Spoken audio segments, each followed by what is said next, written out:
আপনারা জানেন স্বাধীনতার সময় অন্যায়ভাবে চট্টগ্রাম বলে যে অঞ্চলটি, ছাত্র জনতার অভ্যুত্থানে আওয়ামী লীগ সরকারের পতনের পর থেকে বাংলাদেশ প্রসঙ্গে একের পর এক ভুল আর অপতথ্য ছড়িয়ে যাচ্ছে ভারতীয় সংবাদ মাধ্যমগুলো। 5 আগস্টের পরবর্তী সময়ে ভারতীয় সংবাদ মাধ্যমের প্রচারিত বেশ কিছু ভুয়া সংবাদ শনাক্ত করেছে ফ্যাক্ট চেক। এই সংবাদ মাধ্যমগুলোর একটি হলো রিপাবলিক বাংলা। দর্শক, আজ আমরা কথা বলবো ভারতীয় গণমাধ্যমের অপপ্রচার এবং তা নিয়ে দু দেশের কূটনৈতিক সম্পর্কের অবস্থা নিয়ে। এ ধরনের অপসাংবাদিকতা কিভাবে যৌথ সম্পর্কের মাঝে প্রতিবন্ধকতা হয়ে দাঁড়ায় সেটিই মুখ্য বিষয়।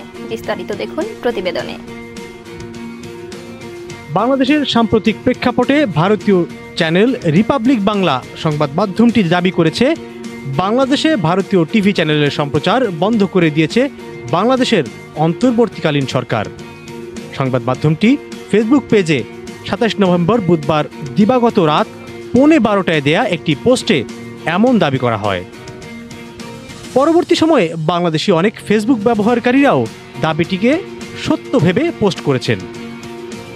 BD24ঘণ্টা.com নামের একটি ভেরিফাইড ফেসবুক পেজ থেকে পরদিন 28 নভেম্বর বৃহস্পতিবার সকাল 11টায় পোস্ট করে দাবি করা হয় বাংলাদেশে বন্ধ করা হলো সমস্ত ভারতীয় স্যাটেলাইট চ্যানেল, বন্ধ হয়ে গেল সম্প্রচার।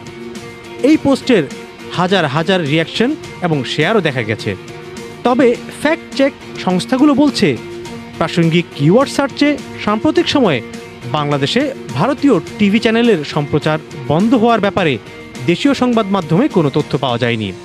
এছাড়া এই প্রতিবেদন রেকর্ড করা পর্যন্ত একাধিক মাধ্যমে যাচাই করে দেখা যায় যে দেশে ভারতীয় বিভিন্ন চ্যানেলের সম্প্রচার চলছে। এসব চ্যানেলের মধ্যে রয়েছে ভারতের রাষ্ট্রীয় ও ব্যক্তি মালিকানাধীন চ্যানেলগুলোর। গেল 6 নভেম্বর যুক্তরাষ্ট্রের প্রেসিডেন্ট নির্বাচনে ডোনাল্ড ট্রাম্পের জয়ের পর বর্তমান অন্তর্বর্তীকালীন সরকারের প্রধান উপদেষ্টা ডক্টর মোহাম্মদ ইউনূস দেশ ছেড়ে প্যারিসে পাড়ি জমিয়েছেন এমন দাবিতে প্রতিবেদন প্রকাশ করে রিপাবলিক বাংলা। আবার নভেম্বরের মাঝামাঝিতে স্বাধীনতার পর বাংলাদেশে প্রথমবারের মতো সরাসরি পণ্যবাহী জাহাজ আসে পাকিস্তান থেকে।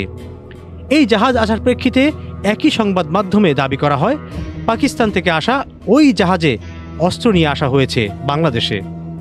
তবে ফ্যাক্ট চেক বিভাগের অনুসন্ধানে দুটি দাবি ভুয়া হিসাবে প্রতিমায়িত হয়েছে।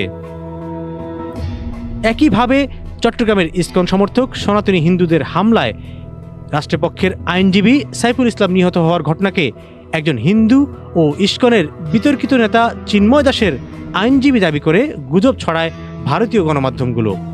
এখানেও সেই রিপাবলিক বাংলার নামই শুরুতেই। পরবর্তীতে ভারতের আরও কিছু গণমাধ্যম এই সংবাদ প্রকাশ করে। বিষয়টি এখানে শেষ হলেও ঠিক ছিল, কিন্তু তা ছড়িয়ে পড়েছে পশ্চিমবঙ্গ সহ বিভিন্ন জায়গায়। বিজেপি, তৃণমূল কিংবা অন্য সব রাজনৈতিক দলের বাইরেও ধর্মীয় গোষ্ঠীগুলো বিক্ষোভ প্রদর্শন করেছে ভারতের বিভিন্ন জায়গায়।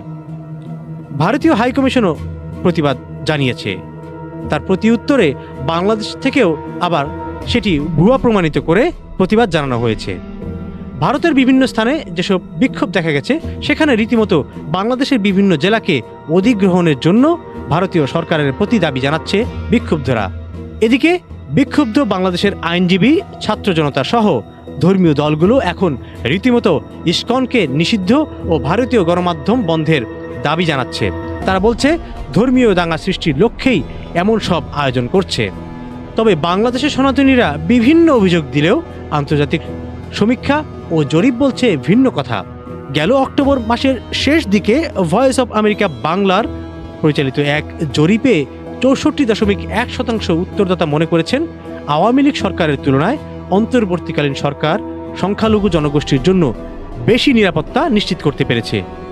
জরিপে অনেক সংখ্যালঘু মনে করেন আওয়ামী লীগের দীর্ঘ 15 বছরের শাসনে ঘটে যাওয়া তাদের জমি দখল ও বিক্রি করার মতন ঘটনার অবসান হয়েছে, যা একটি স্বস্তির অনুভূতি এনে দিয়েছে বলেও প্রতিবেদনের ভাষ্য।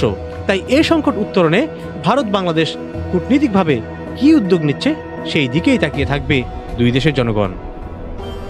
Abdullah Al Mahmud, news desk, Dhaka. এই সংকট উত্তরণে ভারত এবং বাংলাদেশ কূটনৈতিকভাবে কি উদ্যোগ নিচ্ছে সেদিকেই তাকিয়ে আছে দুদেশের জনগণ। প্রিয় দর্শক, আমাদের আজকের ভিডিওটি কেমন লাগলো সে সম্পর্কে জানান আমাদের কমেন্ট বক্সে। এরকম আরও ভারত এবং বাংলাদেশ সম্পর্কিত তথ্য জানতে বা ভিডিও দেখতে চোখ রাখুন আমাদের চ্যানেলে। আজ এ পর্যন্তই, পরবর্তী খবর নিয়ে হাজির হয়ে যাব। আল্লাহ হাফেজ।